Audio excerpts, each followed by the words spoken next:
Hello ನನ್ನ ಕುಟುಂಬದವರೇ, ಹೇಗಿದ್ರೆ ಎಲ್ಲರೂ? ಎಷ್ಟು ಯಮ್ಮಿಯಾಗಿ ಕಾಣ್ತಾ ಉಂಟಲ್ವ ನೋಡುವಾಗ. ಕೇವಲ 3 ವಸ್ತುವಿಂದ ಇದನ್ನು ನಾವು ಮಾಡ್ಬೋದು. ತುಂಬ ಸಿಂಪಲ್ ಉಂಟಿದು ರೆಸಿಪಿ. ಲೈಕ್ ಆದರೆ ಪ್ಲೀಸ್ ಲೈಕ್ ಮಾಡಿ.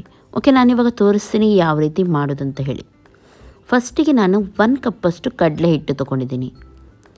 ಕಡಲೆ ಹಿಟ್ಟನ್ನು ಸ್ವಲ್ಪ ನಾವಿಲ್ಲಿ ಫ್ರೈ ಮಾಡಲಿಕ್ಕುಂಟು. ಒಮ್ಮೆಲೆ ನಾನ್ ಸ್ಟಿಕ್ ತವ ಆದರೆ ನೀವು ಇದೇ ರೀತಿ ಫ್ರೈ ಮಾಡ್ಬೋದು, ಅಥವಾ ನೀವು ಮಾಮೂಲಿ ತವದಲ್ಲಿ ಮಾಡೋದಾದರೆ ಸ್ವಲ್ಪ ನೀವು ತುಪ್ಪ ಅಥವಾ ಎಣ್ಣೆನೂ ಹಾಕಬೇಕಾಗುತ್ತೆ. ಇದರಿಂದ ಏನಾಗುತ್ತೆ ಅಂದರೆ ಬೇಗನೆ ತಳ ಹಿಡಿಯಲ್ಲ, ಕಪ್ಪಾಗಲ್ಲ ಕಡಲೆ ಹಿಟ್ಟು. ಗ್ಯಾಸನ್ನು ಸ್ಲೋ ಇಟ್ಟು ನೀವು ಇದನ್ನು ಮಾಡಬೇಕಾಗುತ್ತೆ, ಫಾಸ್ಟ್ ಇಡಬೇಡಿ, ಬೇಗನೆ ಕಪ್ಪಾಗುತ್ತೆ ಅದು. ಹಾಗಾಗಿ ಇದೇ ರೀತಿ ಒಳ್ಳೆ ಸ್ಮೆಲ್ ಬರೋ ತನಕ ಸ್ವಲ್ಪ ಹೊತ್ತು ನೀವು ಇದನ್ನು ಫ್ರೈ ಮಾಡಿ. ಓಕೆ ನೋಡಿ, ಇವಾಗ ಕಲರ್ ಚೇಂಜ್ ಆಗ್ತಾ ಬರ್ತಾ ಉಂಟು, ನೋಡಿದ್ರಲ್ಲ. ಇವಾಗ ಇದು ಕರೆಕ್ಟಾಗಿದೆ. ಇದನ್ನು ಆಫ್ ಮಾಡೋಣ.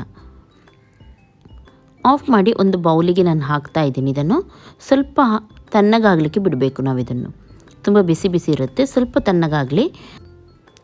ಓಕೆ, ಇವಾಗ ಇದು ತಣ್ಣಗಾಗಿದೆ. ಇವಾಗ ಇದಕ್ಕೆ ಸಕ್ಕರೆ ಹುಡಿಯನ್ನು ಹಾಕೋಣ, 1 ಸ್ಪೂನಷ್ಟು. ಆಮೇಲೆ ಸ್ವಲ್ಪ ನಾನಿಲ್ಲಿ ಉಪ್ಪನ್ನು ಸೇರಿಸಿದ್ದೀನಿ. ನೆಕ್ಸ್ಟ್ ನಾನು ಇದಕ್ಕೆ ಅರ್ಧ ಕಪ್ಪಷ್ಟು ಮೊಸರನ್ನು ಹಾಕ್ತಾ ಇದ್ದೀನಿ. ಸಕ್ಕರೆ ಪ್ರಮಾಣ ನಿಮಗೆ ಸ್ವಲ್ಪ ಸಿಹಿ ಜಾಸ್ತಿ ಬೇಕಿದ್ರೆ ಜಾಸ್ತಿ ಹಾಕ್ಬೋದು, ಚೆನ್ನಾಗಾಗುತ್ತೆ. ಮಕ್ಕಳಿಗೆಲ್ಲ ಕೊಡೋದಾದರೆ ಸ್ವಲ್ಪ ಸಕ್ಕರೆ ಜಾಸ್ತಿ ಹಾಕಿ ಒಳ್ಳೆಯದಾಗುತ್ತೆ ಇದು. ಆಮೇಲೆ ಸ್ವಲ್ಪನೇ ನೀರು ಹಾಕಿ ಒಳ್ಳೆ ರೀತಿ ಇದನ್ನು ಮಿಕ್ಸ್ ಮಾಡಬೇಕು. ಫಸ್ಟಿಗೆ ಸ್ವಲ್ಪ ನೀರನ್ನೇ ಹಾಕಿ, ಯಾಕೆಂದರೆ ಇದರಲ್ಲಿ ಲಂಪ್ಸ್ ಎಲ್ಲ ಇರಬಾರ್ದು, ಗಂಟು ಗೆಡ್ಡೆ ಏನು ಹೇಳ್ತೀರಿ ನೋಡಿ, ಅದು ಇರಬಾರ್ದು, ಎಲ್ಲ ಹೋಗಬೇಕು. ಹಾಗಾಗಿ ಕರೆಕ್ಟಾಗಿ ಇದು ಬ್ಯಾಟರ್ ಉಂಟು ನೋಡಿ, ಸ್ಮೂತಾಗಿ ಬರಬೇಕು. ಸ್ವಲ್ಪನೇ ನೀರು ಹಾಕಿ ನೋಡಿ, ಈ ರೀತಿ ಚೆನ್ನಾಗಿ ಹೊಡೆದು ನೀವು ಇದನ್ನು ಮಿಕ್ಸ್ ಮಾಡಬೇಕಾಗುತ್ತೆ. ನೋಡಿ ಎಷ್ಟು ಚೆನ್ನಾಗಿ ನೋಡಿ, ಈ ರೀತಿ ಬರಬೇಕು ಬ್ಯಾಟರ್. ಇಷ್ಟೇ ತೆಳುವಾಗಿ ಇರಬೇಕಿದು.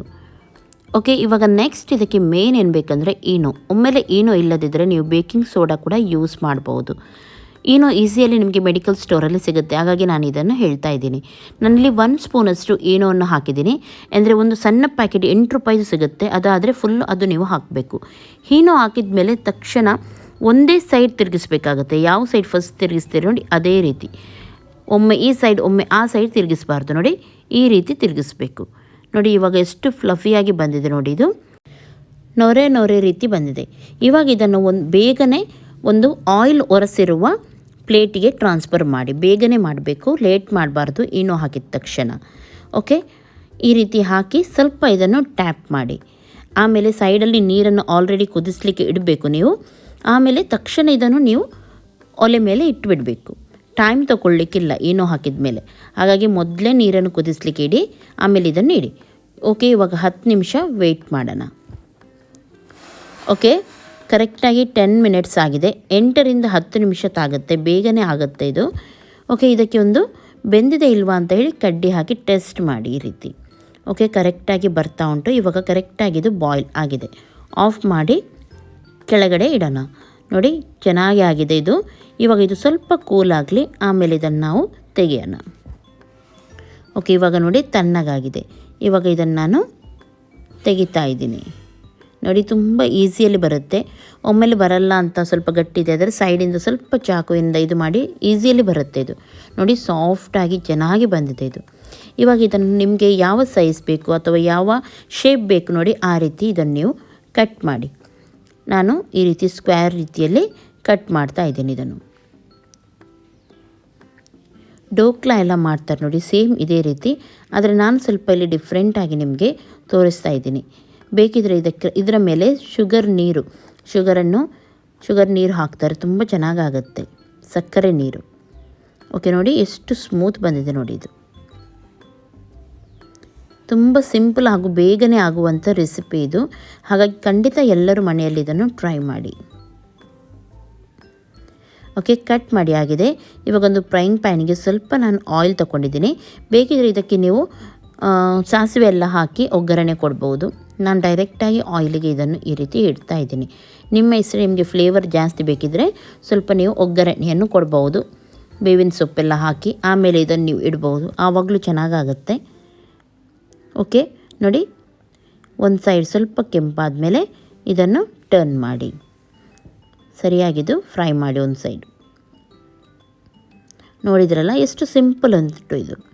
ಅಷ್ಟು ತನಕ ನಾವು ಇದಕ್ಕೆ ಸ್ವಲ್ಪ ಮಸಾಲೆ ರೆಡಿ ಮಾಡೋಣ. ಅದೇನೆಂದರೆ ಸ್ವಲ್ಪ ಚಿಲ್ಲಿ ಪೌಡರ್, ಸ್ವಲ್ಪ ಉಪ್ಪು, ಆಮೇಲೆ ಸ್ವಲ್ಪ ಕಸೂರಿ ಮೇಥಿ ಇದೇ ಆದರೆ ಮಾತ್ರ ಹಾಕಿ, ಇಲ್ದಿದ್ರೆ ಪರವಾಗಿಲ್ಲ. ಅದರ ಕಸೂರಿ ಮೇಥಿ ಹಾಕಿದರೆ ತುಂಬ ಚೆನ್ನಾಗಾಗುತ್ತೆ ಇದರ ಫ್ಲೇವರ್. ಇದನ್ನು ಮಿಕ್ಸ್ ಮಾಡಿ ಈ ರೀತಿ ಇದನ್ನು ಇವಾಗ ಪಕ್ಕದಲ್ಲಿ ಇಟ್ಕೊಳ್ಳೋಣ. ಇವಾಗ ಇದನ್ನು ಟರ್ನ್ ಮಾಡೋಣ. ನೋಡಿ, ವಾವ್, ಎಷ್ಟು ಚೆನ್ನಾಗಿ ಬಂದಿದೆ ನೋಡಿ ಇದರ ಕಲರ್. ಹೊರಗಡೆಯಿಂದ ಕ್ರಿಸ್ಪಿಯಾಗಿ, ಒಳಗಡೆಯಿಂದ ತುಂಬ ಸ್ಮೂತಾಗಿ ಚೆನ್ನಾಗಿರುತ್ತೆ. ಬೇಕಿದ್ದರೆ ನೀವು 4 ಸೈಡ್ ಕೂಡ ಇದನ್ನು ಚೆನ್ನಾಗಿ ಟರ್ನ್ ಮಾಡ್ತಾ ಫ್ರೈ ಮಾಡ್ಬೋದು. ನೋಡಿದ್ರಲ್ಲ, ಸಾಸೊಂದಿಗೆ ತುಂಬ ಸೂಪರ್ ಆಗುತ್ತೆ ಇದು. ಅಥವಾ ಯಾವುದಾದ್ರೂ ಚಟ್ನಿ ಇದ್ದರೆ ಅದರೊಟ್ಟಿಗೂ ಚೆನ್ನಾಗಾಗುತ್ತೆ. ಸಾಂಬಾರು ಇದ್ದರೆ ಅದರೊಟ್ಟಿಗೆ ಕೂಡ ಇದು ತುಂಬ ಟೇಸ್ಟ್ ಆಗುತ್ತೆ. ಓಕೆ, ಇದೇ ರೀತಿ ನೀವು ಫ್ರೈ ಮಾಡಬೇಕು. ಆಮೇಲೆ ನಾವು ಇವಾಗ ಮಸಾಲೆ ರೆಡಿ ಮಾಡಿದ್ವಿ ನೋಡಿ, ಅದನ್ನು ಇದರ ಮೇಲೆ ಈ ರೀತಿ ಹಾಕಿ. ಇದರಿಂದ ಸ್ವಲ್ಪ ಉಪ್ಪು ಖಾರ ಆಗಿ ತುಂಬ ಚೆನ್ನಾಗಾಗುತ್ತೆ. ಓಕೆ, ನೋಡಿದ್ರಲ್ಲ, ಈ ರೆಸಿಪಿ ಇವಾಗ ರೆಡಿಯಾಗಿದೆ. ಖಂಡಿತವಾಗ್ಲೂ ಇದನ್ನು ಮನೆಯಲ್ಲಿ ನೀವು ಟ್ರೈ ಮಾಡಿ ಹಾಗೂ ನನಗೆ ಹೇಳಿ ಯಾವ ರೀತಿ ಆಗಿತ್ತಂತ ಹೇಳಿ. ಈ ರೆಸಿಪಿ ಲೈಕ್ ಆದರೆ ಪ್ಲೀಸ್ ಲೈಕ್ ಮಾಡಿ. ಹಾಗೂ ನನ್ನ ಚಾನಲ್ಗೆ ಇನ್ನೂ ಕೂಡ ಯಾರು ಸಬ್ಸ್ಕ್ರೈಬ್ ಮಾಡಲಿಲ್ಲ ನೋಡಿ, ಅವರು ಸಬ್ಸ್ಕ್ರೈಬ್ ಮಾಡಿ. ಪಕ್ಕದಲ್ಲಿರೋ ಬೆಲ್ ಬಟನ್ ಕ್ಲಿಕ್ ಮಾಡಿ, ಇದರಿಂದ ನನ್ನ ನೋಟಿಫಿಕೇಷನ್ ನಿಮಗೆ ಸಿಗುತ್ತೆ. ಓಕೆ, ನೋಡಿ ಎಷ್ಟು ಚೆನ್ನಾಗಾಗಿದೆ ಅಂತ ತೋರಿಸ್ತೀನಿ ನಿಮಗೆ. ನಾನು ಕಟ್ ಮಾಡಿ ಕೂಡ ತೋರಿಸ್ತೀನಿ ನೋಡಿ. ಒಳಗಡೆ ತುಂಬ ಚೆನ್ನಾಗಿ ಬಂದಿದೆ ಇದು. ಓಕೆ, ನಾನು ನಾಳೆ ಸಿಗ್ತೀನಿ ಒಳ್ಳೆಯ ಒಂದು ರೆಸಿಪಿಯೊಂದಿಗೆ. ಅಷ್ಟರವರೆಗೂ ಎಲ್ಲರಿಗೂ ಟೇಕ್ ಕೇರ್. ಬಾಯ್ ಬಾಯ್.